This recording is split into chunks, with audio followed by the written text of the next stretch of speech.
Hello, and this is the Warforge with a basic battle report. This is 2000 points, Orks versus the Tyranids. This is with the new 7th edition Ork codex, so this is a day 1 launch game battle report, pardon me. Basically, the list is in the description, and I basically just went Stompa.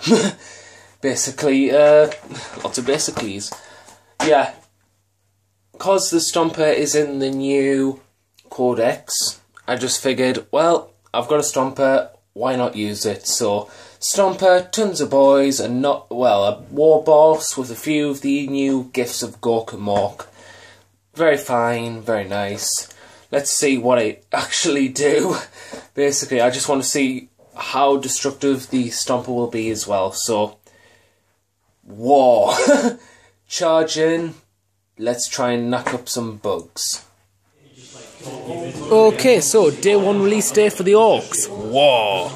Yes, this is 2000 battle report. The mission is Crusade and the deployment is Hammer and Anvil.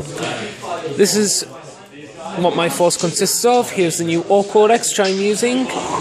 Because I took the Finkin Kap as said in the description section where both lists are played, we got Like a Thunderbolt for my Ork Warlord trait, and then because I had the Finkin Kap, I rolled a 1 on the Conqueror of Cities. This is a battle-forged army using the usual force organisation restrictions. There's your Warboss. Yeah, I decided to bring me Stompa because day 1 needs to go off with a bang, I thought.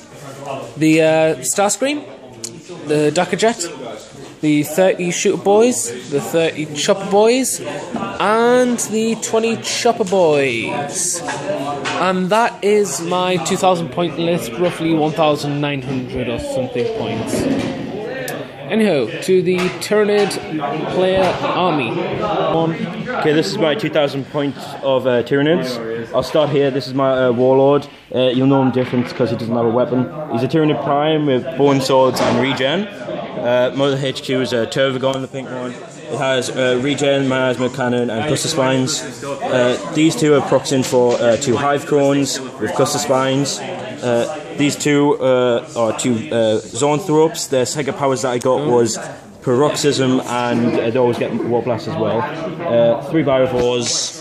3 warriors with bone swords and Deathspitters. 3 warriors with bone swords and Deathspitters. 10 Hormagaunts with tooxin sacs.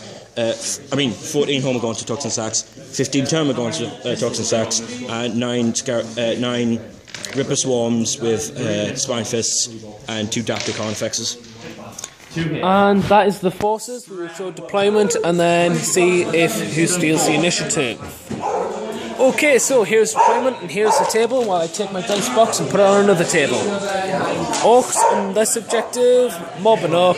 Another 30 boy Orks, mob with the Warboss, Overlord Zor, the big boss. Shooter boys in there on this objective. Stompa. Yeah. And there's the mid deployment on a line. Stompa, line. I should have brought Venom Throps. I'm not sure what's going to happen here, I am not sure what's going to happen. A lot of data. It's going to be insane, though. But yeah, the Dakkajet is in reserve, Starscream is in reserve, so the NID player is able to go first, so I have to roll to steal the initiative. If you want to. I mean, you don't have to. I still want to. I still want to with all my war! Yeah! And that's a 2, so the bugs are going first. Turn 1 overview for my Tyranids. So, the spawning was a bit disappointed. It spawned 6, but it was 4 with 2 1s. 2 1s! So my spawning's kind of gone. But anyway, the tervigon moved up here and then night spawned. These guys moved and ran 5 inches, which was good. These guys moved and ran 5 inches. These guys got up to here and they tried to war blast, but it kind of failed. I only got. Then these moved up. This guy hit once, took down a hull point off the Stompa, so it's down 11 hull points. These took out a lot of Orks. I think it was 17 or something of Orks. which is quite nice. These guys took, only one could see this orc mob here, and they took down a couple off there as well. These guys moved 6 inches, then ran 9 inches because they got a 6, and Bandon leaves 3 inches, and they just moved up as well. That's all that really happened that turn. Not much, but it'll be really good. So going on to Ork turn 1. Okay, Ork turn 1. Well, it was eventful as high feck. Seriously, these guys moved up the Stealth Incoherency because the Warlord and that guy, for those just in case people are asking. They stayed the same, they stayed the same. The Stompa moved 12 inches. Oh, hello, right. Got rid of 8 swarms out of 9. Hang on. Let me say what weapons did what. 2 Supa Rokkitz, since I paid for 5 Supa Rokkitz. 2 hit this guy, 1 hit this unit, 1 scattered over, the other one was a hit. Killed 2, instant death. Strength 8, AP 3, failed his cover saves. So I've only got 3 rockets left. Psycho Dakka Blaster reduced the Carfax onto 2 wounds. I think it was the Shooters reduced that one by 1. Yeah, big Shooters reduced the Zoanthropes to 1 wound. And large blast combat. Death Cannon, well, went over all 7 termagaunts. 7 termagaunts and 7 swarms. And killed them all. Yeah, basically, just killed a load of them. He then went to assault the termagaunts and basically stomped them. Basically, Mega Chopper cleaved through a load because of strength D. Then the stomp attacks happened, killing them all with the tervigon only in the objective. So, I think the Tyranids really have to act quickly. He's happy, he's been pointing, he's been killing a load. He's happy, I'm happy, Tyranids are scared. Reserves. First Hive Crone, second Hive Crone. He needs them.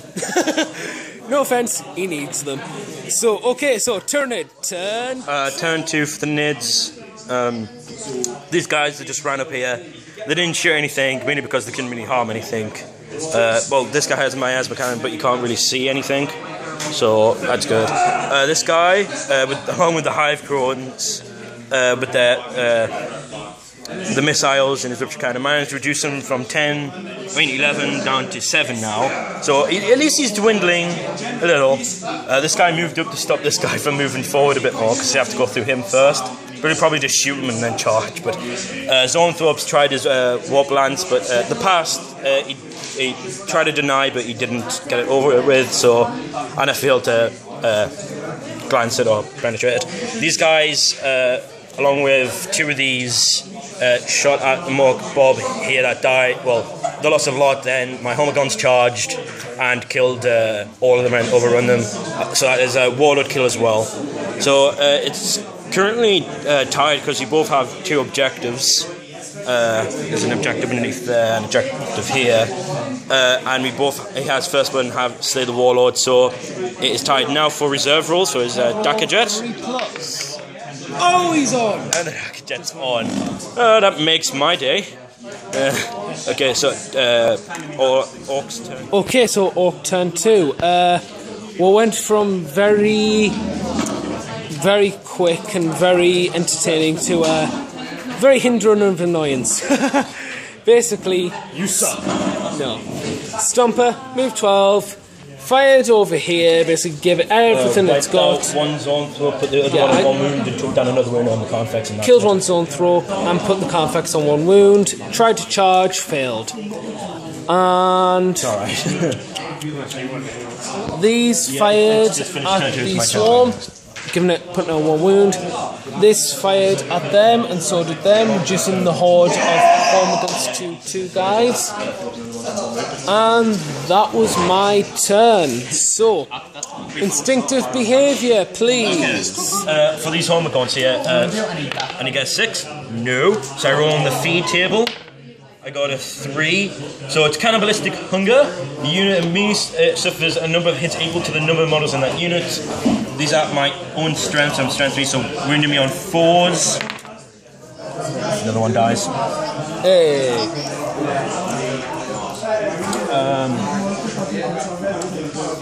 Oh, Almas is maybe taken actually. No, it still dies. Still dies, right? Fair enough. I'll see you all whenever he is the next one. See you later. Right. See you later. And that was it. So it's on to the Tyranid 10-2. Yep, Tyranid 10. This is Tyranid 2, isn't it? Yeah. No, Tyranid 3. So, my tervigon and Tyranid effects. Well, I reduced him to like 5 hull points, and then when I got in, I managed to reduce him to 3. But then his sword instant killed, got a 6 on my tervigon, killed him, and his stomp got a 6 on the Tyranid effects and killed him instantly, which is bull. Nothing really else happened. My thing had a charge because I had it on the result table, and it died up from Overwatch. My Biovores tried to hit my Biovore and had launched a spawn mine right here. These moved up. They couldn't shoot when they moved, so that just ran them. These moved into here. These scurried. These kind of moved up. That guy moved close to the objective.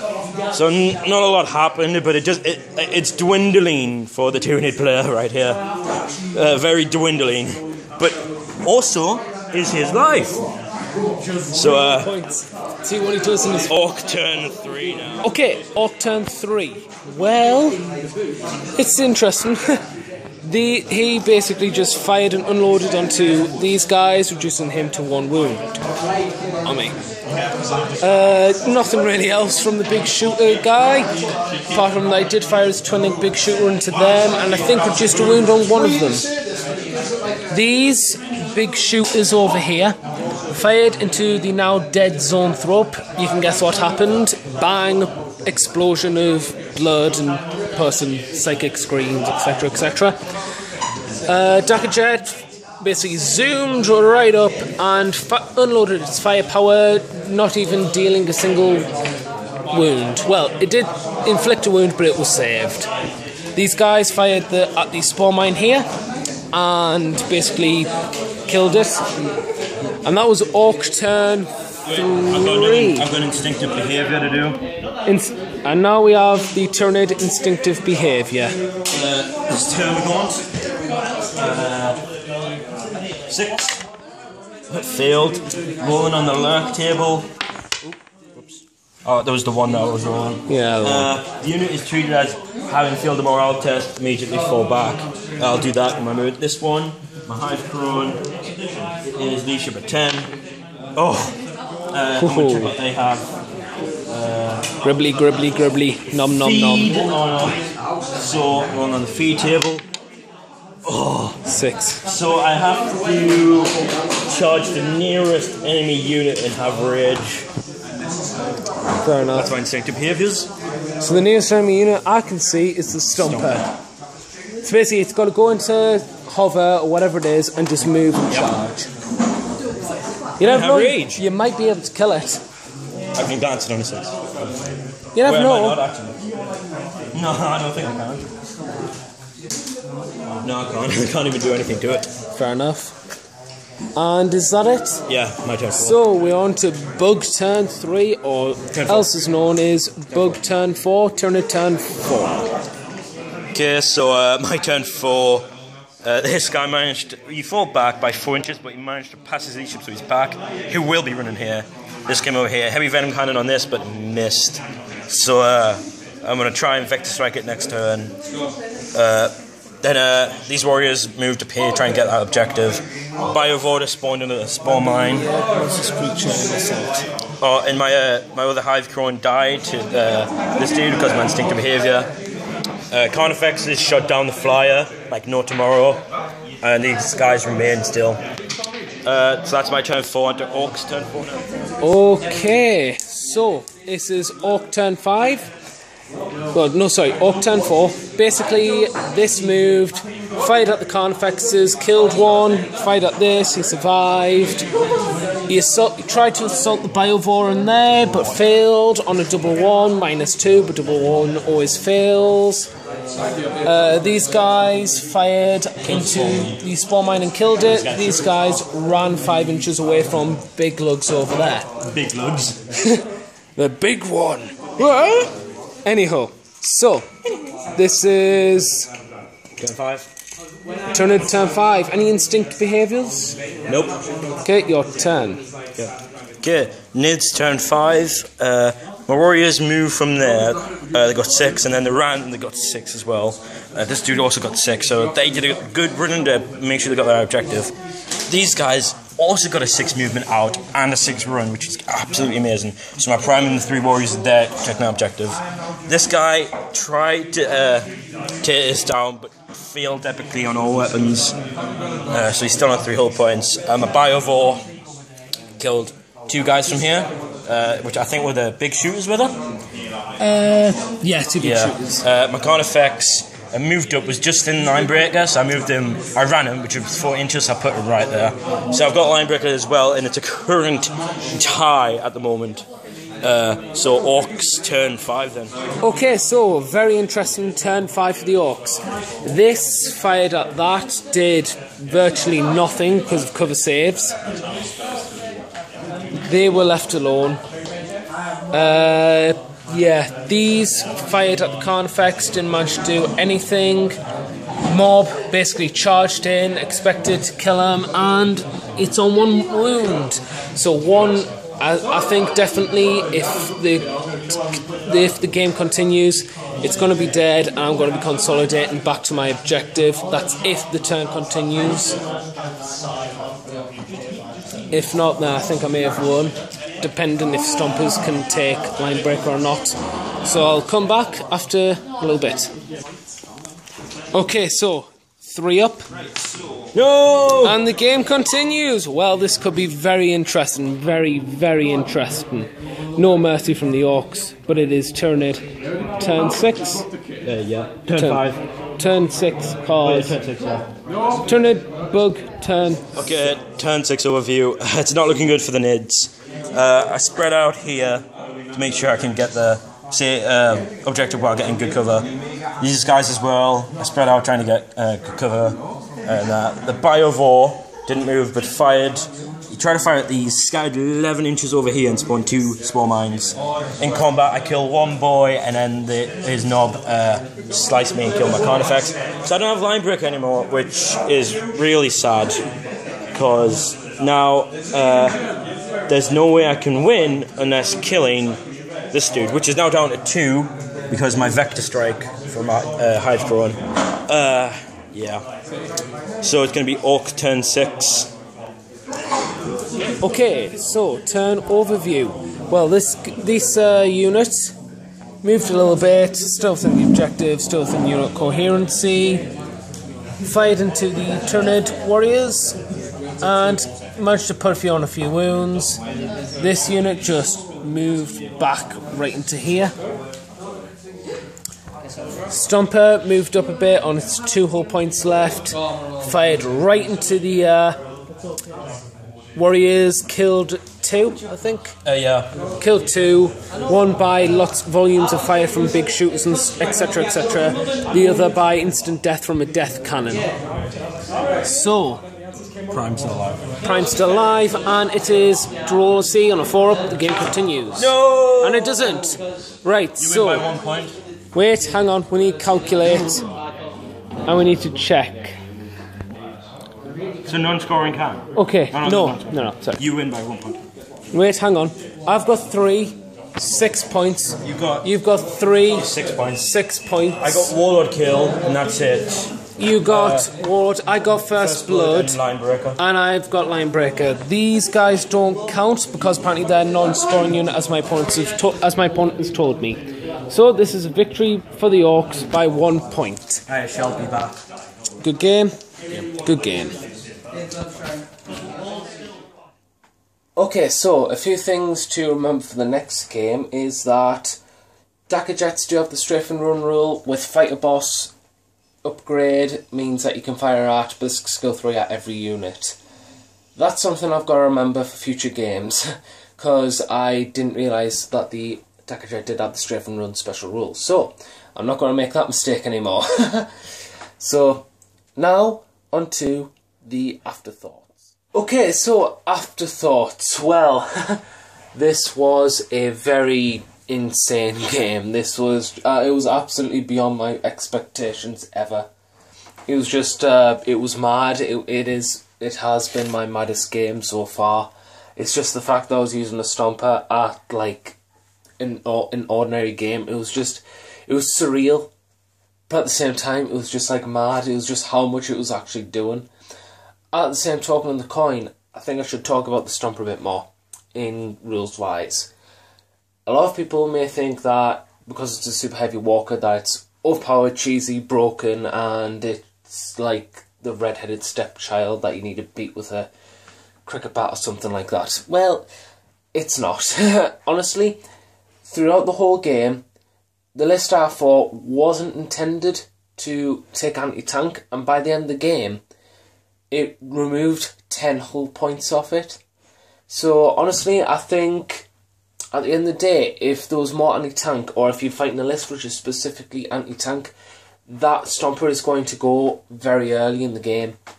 But that's my opinion. What you're paying for is nearly 1,000 points as well, for something that doesn't have like a range D weapon.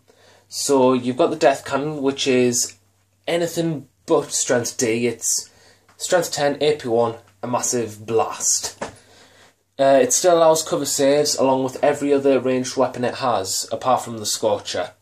So every other weapon it has allows cover saves, which is very vital in this game, in my opinion. So because I did go full on it, and I did put all the upgrades on that you could, and it ranged around about 850 points to 1,000. So that's how expensive the Stompa is, with all its upgrades on. And for what you get, it does what it says on the tin as well. So it does do a massive amount of shooting. However, it is easy to try and glance it to death. So in my opinion, it's a trade-off. It's a fair trade-off that stops it from being broken, in my opinion. Plus, you can only take one, unless you go Unbound, but Unbound's the unknown territory which I have to explore still, so I can't really make a fair judgmental comment just yet. Other than that, the Warboss, I liked all the gifts and Gorkamork. I liked the Finkin Kap. That's funny. I like that. That's all I need to say on that. I just wish there was a bit more about the Killchoppa that I upgraded him with. I wish I could have used that, but alas, sometimes stuff happens. I mean, Hormagaunts are initiative 5, they're very fast, and I'm not disputing that, because I mean, they should be. They hit fast, however, they are a bit Ork-esque in terms of strength and stuff. They do need the bodies to compensate to try and wound things, especially on things that are toughness 4, like the Orks you see in Marines. So I think it's a fair trade-off, and it was well played as well. One thing I dislike about the new book, which is what I was reading on, is the new mob rule chart. I don't like that. I personally feel very strongly against it, mainly because it's just the excuse they've given to give that rule seems a bit shoddy in my opinion, because it basically just says our Orks fight each other. And that is correct, Orks do fight each other. However, they do fight each other when there's nobody left to fight. Put it this way, you're an Ork boy, and you're in a mob, and you meet Zogs there. You see a horde of Hormagaunts come to your way. What do? Do you A, repeatedly hit Zog over the head with your chopper, or B, do you follow the horde and charge and scream and try and kill the horde of Hormagaunts coming your way? An Ork would choose B. Like I say, I just think the excuse they've made for that rule is a bit shoddy, and I think that it's going to impact on Orks in a big way, because there is no more force organisation chart swapping. So I think, honestly, it is going to hit us Orks in a big way, but to get a full judgment or understanding, I need to play more games, and I need to play more games without the Stompa. So I think that's what I have to do, definitely, for future battle reports, to explore how the Orks really go, personally. Anything else that I want to try out? Well, as you've seen earlier, I bought myself a box of flash kits, and I can't wait to start them. I've already got a few battle wagons, so 5 flash kits in a battle wagon, zoom it up, disembark, dakka. Can't wait to see how they perform on the table. personally, when I've read it through the book as well, it seems alright. It seems better than the Chaos one, in my opinion. What can I say? It feels a bit bland, but I think I'll go into that in another video, I think, because right now it's just afterthoughts. Was my favourite unit in the game that I just had the Stompa?